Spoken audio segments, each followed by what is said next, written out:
دعوت کے زاویہ نگاہ سے کہ جو دائی ہے اسے صبر کی ضرورت کیوں ہے، حکم کیوں ہے؟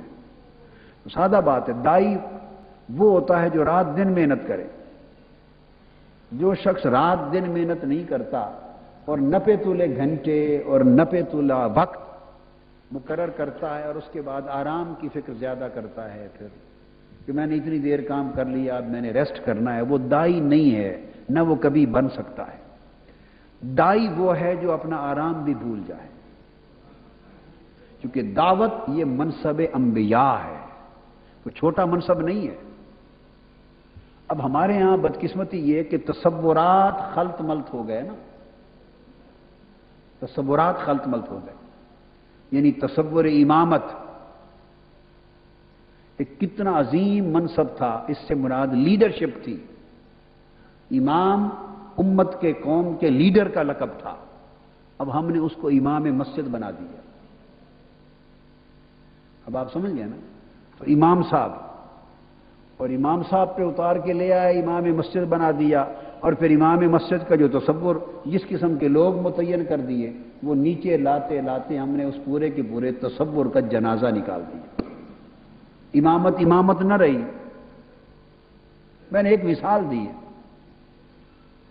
حکمت،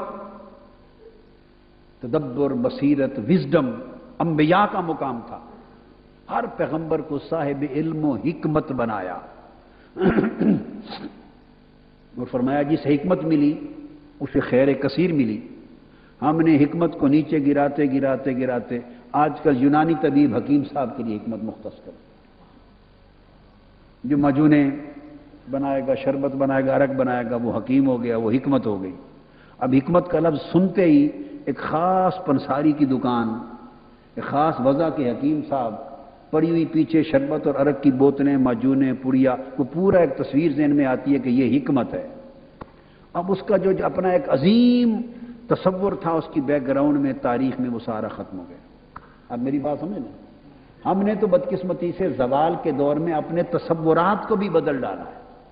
اب جب وہ کنسیپٹ اور ٹرم کو یوز کرتا ہے اس لفظ کو سن کر وہ عظیم تصور کی طرف نگاہ نہیں جاتی، وہ جو ہم نے نیچے گرا گرا گرا گرا کے جو تماشا کر دیا وہاں تک چلی جاتی۔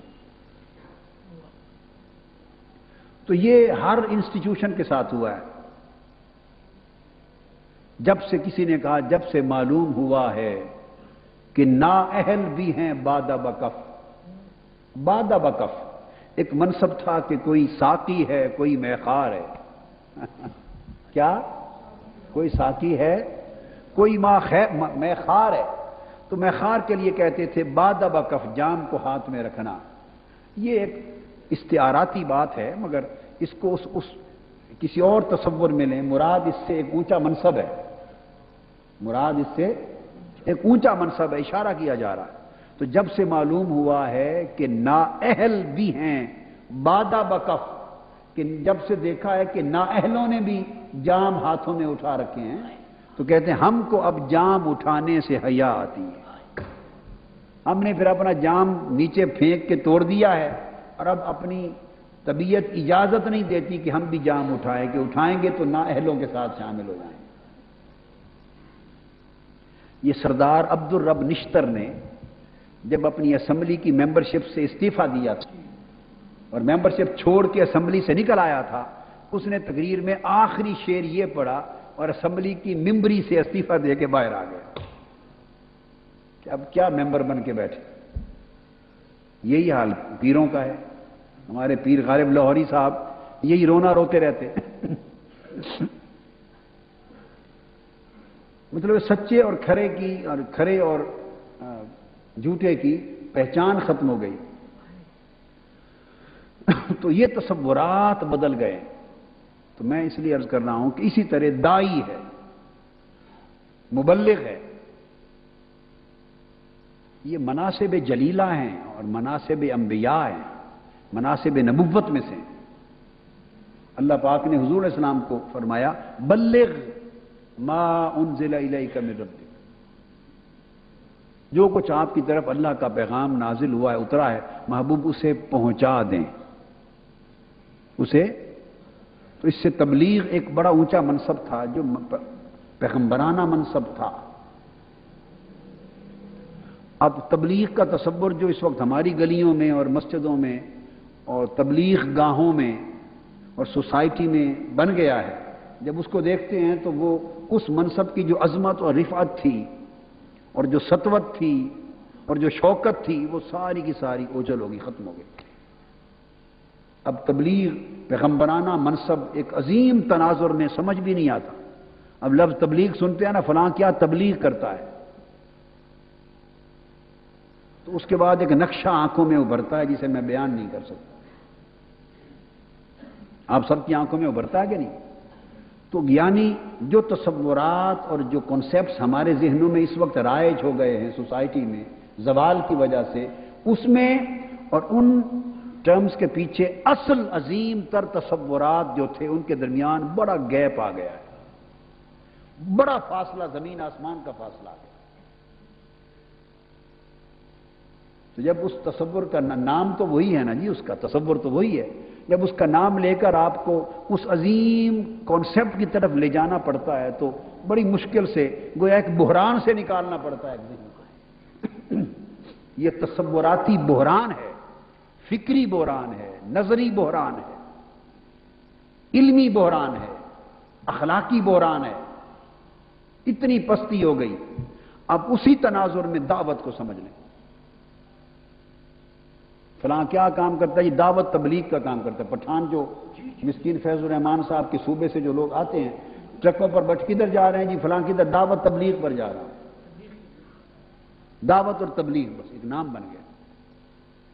اب اتنا عام ہو گیا یہ تصور، اور اس کو انجام دینے والوں نے بیشتر الا ماشاء اللہ اس کو اپنی جو پریزنٹیشن دی دنیا کے سامنے، اس کو اتنا پریشان کن، اذیت ناک اور حیران کن بنا دیا ہے کہ جب وہ لفظ سنتے ہیں دعوت تبلیغ تو انسان اس سے موٹیویٹ نہیں ہوتا، اس کے اندر جو جمود ہے اس میں تحرک نہیں آتا، کیونکہ وہ سنتے ہی جو پہلا ایک امیج اس کے ذہن میں قائم ہوتا ہے وہ ایک خاص ہے، وہ امیج وہاں سے بات شروع ہوتی ہے، تو اس سے انسان کی سوچ دھڑام پہلے ہی نیچے آ جاتی ہے، جب بحران میں مبتلا ہو جاتا ہے اس کا ذہن، پھر وہاں سے اس کو نکال کے دوبارہ اس پرعظمت ماضی کے اصل تصور کی طرف، یہ اس کے اندر جو لیونگ فورس ہے، اس کا جو لیونگ کانسیپٹ ہے، اس کے اندر جو ایک ریولوشنری اسپرٹ ہے، اس تصور کے اندر انقلابی روح، اس کی طرف لے جانے پہ وہ محنت لگتی ہے۔ تو پہلے دور میں یہ محنت نہیں کرنی پڑتی۔ امام غزالی کا دور ہے، اگر امام غزالی اپنے دور میں دعوت کی بات کر رہے ہیں تو انہیں سمجھانا نہیں پڑتا تھا کہ دائی کون ہے، ان کو پتا ہے دائی امام غزالی سے نچلے منصب کا کوئی آدمی نہیں ہوتا، جس کو دائی کہیں گے وہ غزالی ہوگا۔ میری بات سمجھ گئے نا؟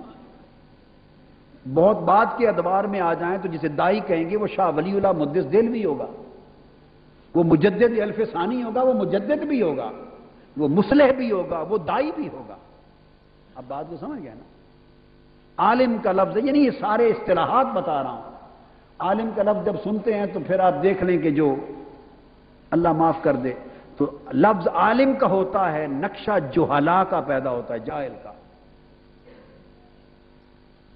جو عالموں نے حشر کر دیا ہے الا ماشاء اللہ، تو لفظ عالم کا سنتے ہیں اور نقشہ اس دنیا، اس دور سے جو لوگ دنیا کے تقاضوں سے جاہل ہیں وہ تصور ابھرتا ہے۔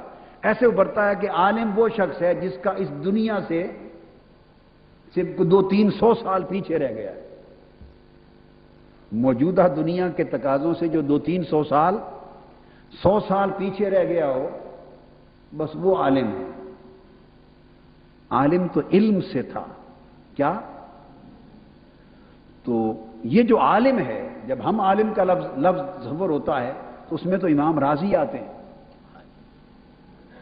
اس میں تو ابن الحیثم آتا ہے، اس میں جابر بن حیان بھی آتا ہے، اس میں فارابی آتا ہے، ابو بکر رازی آتا ہے، اس میں ائمہ آتے ہیں، مجتہدین آتے ہیں، محقق آتے ہیں، سائنٹسٹ آتے ہیں، فلاسفرز آتے ہیں، اسکالرز آتے ہیں، لیڈرز آتے ہیں۔ تو اس کا تصور یکسر اور تھا۔ اب جب وہی لفظ جب علامہ یہ بائی دی وے چند لفظ آ گئے تو میں اب علامہ کا جو حشر ہو گیا ہے، اب تو ہر شخص کسی مسجد کا امام علامہ سے کم تو ہے کوئی نہیں۔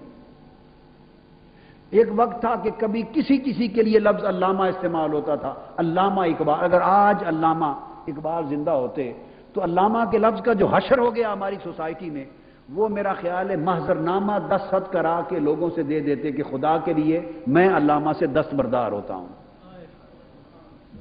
ایک درخواست اپیل کر دیتے کہ مجھے علامہ نہ کہا جائے، دستبردار ہوتا ہوں۔ جب سے معلوم ہوا ہے کہ نااہل بھی ہیں بعد بکش، یعنی جو جہال ہیں، جو جہالت میں سب سے بڑا ہے وہ بھی علامہ سے کم مانتا نہیں، وہ بھی علامہ ہے، تو کیا تمیز کسی کو ہوگی؟ علم اور جہالت کی تمیز مٹ گئی۔ تو یہ میں نے جو چند مثالیں آپ کو دیں، ان کا مقصد یہ تھا کہ اس سے آپ کو اوور آل ایک جو کنسیپچول کرائسس ہے وہ کلیئر ہو۔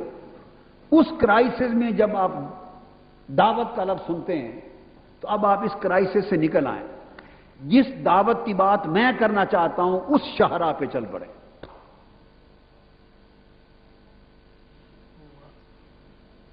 یہ وہ دعوت ہے، آپ سمجھ گئے نا، کہ جو مردوں کو بھی آواز دے تو زندہ ہو کے آ جائیں، جس سے مردہ دل زندہ ہو جائیں، جس سے طبیعتوں کے جمود ٹوٹ جائیں، جس سے فکر، نظریہ اور سوچ اور خیالات کے اندر جو جمود ہے وہ تحرک میں بدل جائے، جس سے مردہ قوموں میں ان کے عروق مردہ میں زندگی کی علامت پیدا ہو جائے، جس سے بد کردار نیک کردار ہو جائے۔